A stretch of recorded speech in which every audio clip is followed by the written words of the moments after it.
Hello, I'm your host, Neil Howard. Thank you so much for joining us once again at Outsourcing Fit. We're going to be speaking with Mr. Stu Sweet from NightOwl Consulting. He's the co-founder and CEO. Welcome to Outsourcing Fit, where we show the benefits of outsourcing and how businesses can improve and build with outsourcing. Welcome, Stu. How are you? Doing great, Neil. Excited to be here. Thanks for having me. Tell us a bit about yourself and what is it about outsourcing where you are that is unique from outsourcing elsewhere? Yeah, it's a good question. And I kind of got into the outsourcing space backwards, or at least I think it's backwards, but I was originally the client of an outsourcing company. Mm-hmm. And the approach that we bring is, as contradictory as it may sound, to make a white glove experience for outsourcing when companies are looking to hire overseas. And it's really born out of my own pain, frankly. Mm-hmm. I used to run a mortgage office 5-6 years ago, and I had started hiring some folks overseas in the Philippines, and I was blown away. The talent was amazing. The knowledge level far exceeded my expectations. I loved my teammates, and the outsourcing company that we worked with, while nice people, they left a little bit to be desired in terms of process and responsiveness, and I felt lost often during the process of hiring people and retaining them. And so we built a company to make a white glove, high-touch experience so that clients of ours could feel like they could reap the rewards of outsourcing without necessarily needing to feel the pain that I felt. You couldn't get a hold of your outsourcing company. You were the client, and they put you off, or were they so busy, or were they too small for you? They were actually pretty large, but okay. They were. I was in the mortgage space, which is a very go, high intensity. Everything happens immediately, and yeah, responses would take a long time, and it was also little things. Like I would say, I wanted to hire someone for a particular role, and in finance, there's acronyms and a lot of specialization, and I felt like they didn't necessarily speak the same language in terms of understanding finance. And so when I would try and hire somebody, I would have to try and rephrase the role I was looking for, and it was just sort of like a clunky experience. And then when I'd finally get to the point where, hey, all right, I would love to get some resumes, they would just dump 15 resumes on me and say, who do you want to hire? And I'm not used to operating that way. So I was feeling a little lost in the wind. So I kind of built my own process to be a client of theirs and then realized I should just start a company. Were there cultural differences that caused this, this lack of efficiency and cross-communication? It was partially cultural differences, sure. Like, being an American, you kind of expect things to happen quickly, always, no matter what. So partially cultural, partially industry-based, just being in an industry that is heavy on nuance and specialization. So that was part of it, too. Is there, a learning curve? What was the big thing at one moment, 6 months from now is absolutely the old thing, and there's something totally new. How does NightOwl deal with ever-evolving industries when they've got these teams in place? Yeah, it's a good question. And so we're really geared towards real estate finance and real estate generally, whether that's, small home builders, mortgage companies, architecture firms.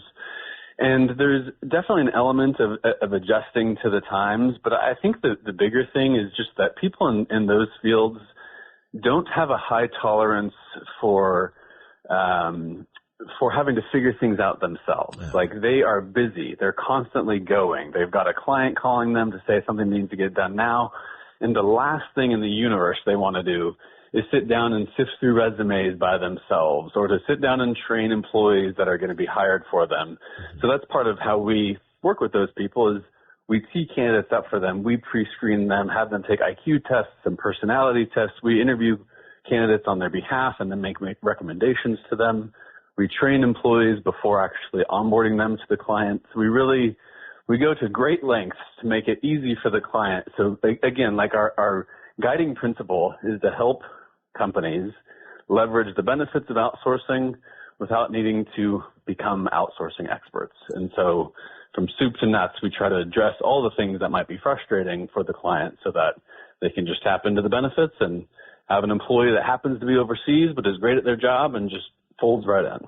Once you've made your selections, things are going smoothly. How do you help your staff help your client? Great question. Yeah, and I think one of the elements of this that we've really focused on is the employee experience in working with us. I'm of the belief that everything starts with a happy employee. You know, if we focus on always making the clients happy, which again, our process is definitely geared towards client pain points, but fundamentally, our first priority should be to make sure we're attracting and retaining great people. And if we can do that successfully, inevitably clients will be happy, and those happy clients will tell their friends. But so, you know, part of that includes simple things, or things that I think of as simple, like offering health benefits to our employees and their dependents, which we do. And of course, getting them equipment and all those basics. But I think really what it comes down to is a culture of respect and treating these employees that entrust us with their careers like the valuable teammates that they are. And if we can do that well, similarly, the employees will tell their friends, and those people will come and apply, and those great employees will then make clients happy, and it becomes a nice, virtuous, self-fulfilling little circle. When it comes to misconceptions about offshoring, outsourcing, BPO, do you find yourself having to clarify and, I guess for lack of a better term, educate your employees more or your staff more or the client? It is definitely more education on the client front, and we generally have concerns or questions that fall into two very different buckets. One bucket is the person who recognizes that there are amazing people all over the world, and so of course we could find amazing people overseas, but gosh, I don't want to be taking advantage of people in countries a world away. And they have this embedded notion that hiring via an outsourcing company is necessarily taking advantage of somebody. And so that takes a lot of education where I can talk about our treatment of employees and the events that we do to show appreciation for them, and you know how we often will go out to the Philippines and throw big parties just to say thank you for all their hard work, giving them benefits, HMO packages, and all of that. And frankly, we offer above market salaries intentionally, knowing that they're above market for the simple reason that we can attract better talent, we can retain better talent, and our clients will feel better about working with them. And so we get all kinds of awesome stories from our employees about things they're able to do with the extra money that they earn with us and take care of their families. So that's one bucket, is the client who's concerned about, quote unquote, taking advantage, and we work hard to make it so, A, we're never taking advantage of an employee, and B, so that our clients understand that. The second bucket is the person who worries about competence of people overseas. And usually I try to help those folks zoom out a bit. And so, you know, the vast majority of our employees are in the Philippines. And so usually what I share with them is, you know, the Philippines, although it's a small country geographically, very large in terms of population. It has almost 115 million people. And what I like to say is, you get 115 million people together, you're bound to find geniuses and great salespeople and people that know all kinds of crazy stuff that you can never imagine. So you can imagine if you get 115 million people together, you'll find an expert in anything. Absolutely. And so rather than worrying about competence, you know, let's focus on finding the right fit. You mentioned offering above market value in compensation. How much is cost a factor, you know, above and beyond talent when you're offering above market value? Are you simply taking a loss to take care of the client and the employee, or is there so much efficiency that it offsets the extra salary? It's a great question. And the way our model works is we are a cost plus model. So basically, when a client hires us, and typically we're getting hired by medium-sized businesses, definitely not the Fortune 500 types, but also normally not the single shingle one-person show type. So it's usually more like 50 to a couple hundred employees. That's kind of our sweet spot, although we definitely have some larger clients.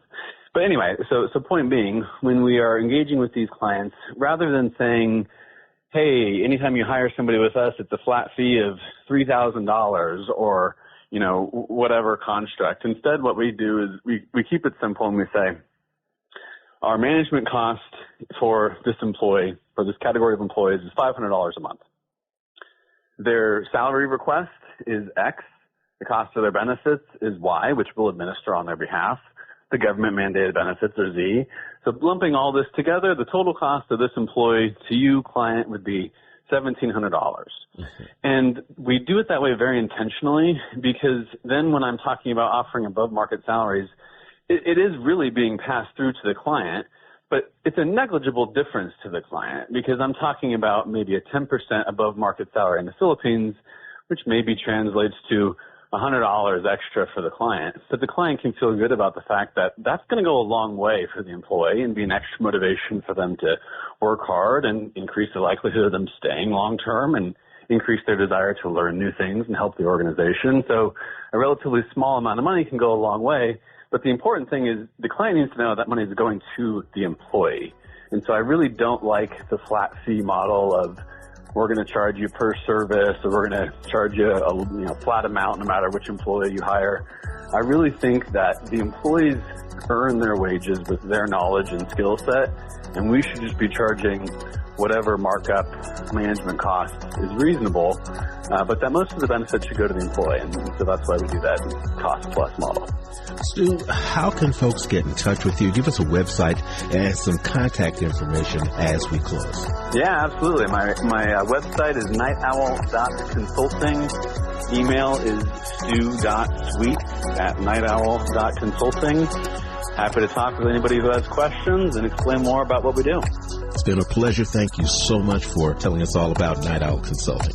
Thanks for having me, Neil. Really appreciate it. You've been listening to Outsourcing Fit. I'm your host, Neil Howard, in conversation with Stu Sweet. Learn more at www.verticalinternetmedia.com and more about our BPO services at outsourcingfit.com.